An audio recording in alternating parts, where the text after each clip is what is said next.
All right, let's talk about the move most homeowners aren't even willing to think about, but should be. You might be sitting on a gold mine, and I'm not talking about crypto or some get-rich-quick scheme. I'm talking about your home. If you've owned your home for 5, 10, 15 years or more, chances are likely you're sitting on a serious chunk of equity, the kind that could completely change your lifestyle.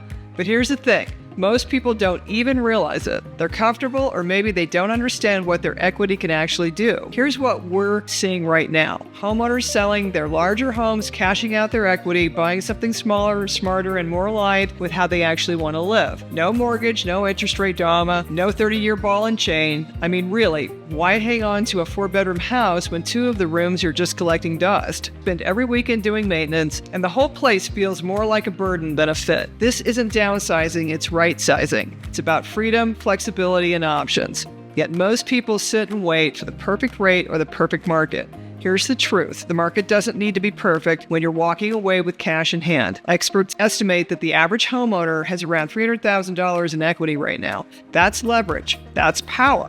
That's real estate done smart. If you've been dreaming about simplifying, reclaiming your weekends, or stepping into the next chapter with less stress and more freedom, it might already be within reach. Let us run some numbers for you. We'll show you what your home is really worth, what you'd actually walk away with, and what the equity could buy you without a mortgage attached. We see every kind of market, high and low, and we know exactly how to help you make the move that fits your life right now, not the life you had 15 years ago. I'm Susie Stewartson, here to provide you the experience, expertise, and excellence you deserve in your home selling journey.